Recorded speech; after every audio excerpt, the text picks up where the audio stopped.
तो महात्मा जी ने ये कह दिया कि मेरे द्वारा कोई गलत निकल जाए तो हर लेना, क्षमा कर देना, क्योंकि तुम्हारा ही नाम है हर हर हर महादेव। उन्हीं को कहा जाता है हर हर हर। जब तक आप 3 बार हर हर हर नहीं कहेंगे महादेव कह ही नहीं सकते। कि आप लोग 2 बार कह के महादेव कहते हैं? कितने लोग 2 बार कह के महादेव कहते हैं? हर हर महादेव। वेद तो यही कहता है हर हर हर, तभी वो मन गाएगी। बोलिए शंकर भगवान की जय हो। शिव जी को प्रणाम किया, भोलेनाथ ने महात्मा को प्रणाम किया। कहने लगे अरे गुरुदेव आप तो ज्ञाता है, आप मुझे क्यों प्रणाम कर रहे हैं? प्रणाम तो मुझे ही करना चाहिए। महात्मा जी ने समझ लिया कुछ ना कुछ तो लीला होने वाली है, कुछ ना कुछ बात। भोलेनाथ ने वहीं पर जाकर के कहा गुरुर् ब्रह्मा गुरुर्विष्णु गुरुर्देवो महेश्वरा गुरुर् साक्षात् परब्रह्म तस्मै श्री गुरुवे नमः। हे गुरुदेव हम आपके यहाँ कुछ उम्मीद लेकर के आए हैं। ऋषवर ने कहा क्या उम्मीद लेकर के आए बाबा? हमसे क्या उम्मीद लेकर के आए? बोले मैं उम्मीद लेके आया हूँ। भोलेनाथ से कहने लगे आप बताएं तो सही, ऐसी कौन सी उम्मीद लेकर के मेरे आश्रम में आए हैं? मेरा तो आश्रम धन्य हो गया है, मेरी कुटिया धन्य हो गई है, आप बताइए।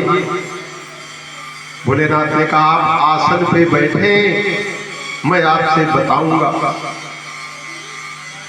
महात्मा जी को आसन पे बिठा दिया। नीचे धरती में माता सती के साथ भोलेनाथ बैठ गए और बैठ करके प्रार्थना कर रहे हैं। कहने लगे कि मैं आपके पास उस परमात्मा की कथा सुनने आया।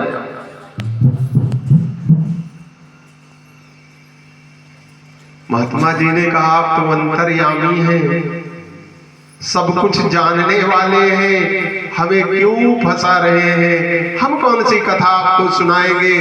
उन्होंने कहा कथा तो आप ही सुनाएंगे, मुझे सुनना है। बोले कौन सी कथा सुननी है? बोले राम कथा सुननी है। सीता राम राम राम राजा राम राम राम राजा राम राम राम राजा राम राम राम सीता राम राम राम राजा राम राम राम राजा राम राम राम सीता राम राम।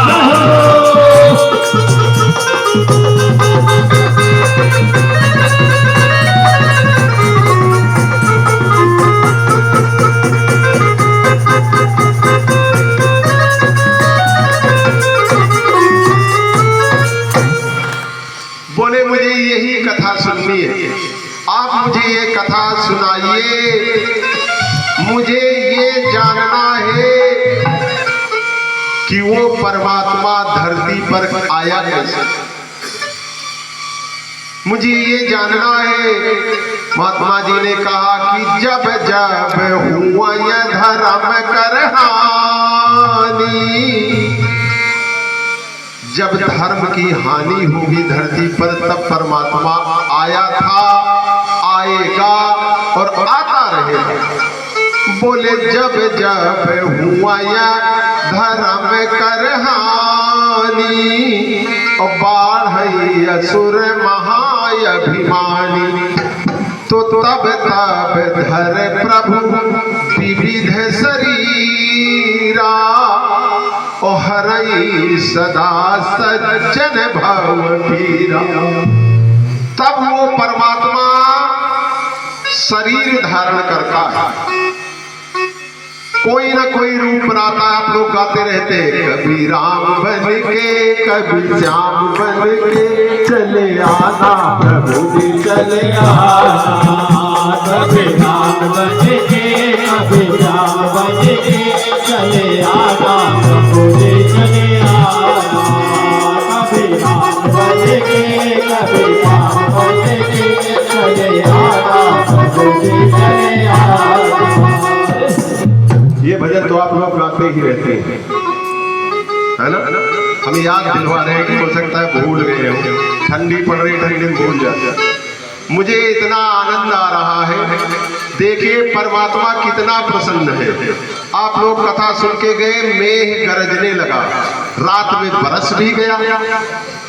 सवेरे बोला भक्त आएंगे, मुझे बिल्कुल नहीं बरसना है, नहीं मेरी कथा कौन सुनेगा। बरस रहा है क्या? नहीं बरस रहा। कलश यात्रा हुई, मुझसे पहले बरसात हो गई। जब माताएं कलश लेके मंदिर में आ गई राम जी का, तो बूंदाबांदी फिर शुरू हो गई। और वो इसलिए हुई कि भाग ना जाए कलश रख रही। कलश रख दिया, प्रसाद बट गया, बूंदाबांदी फिर बंद हो गई।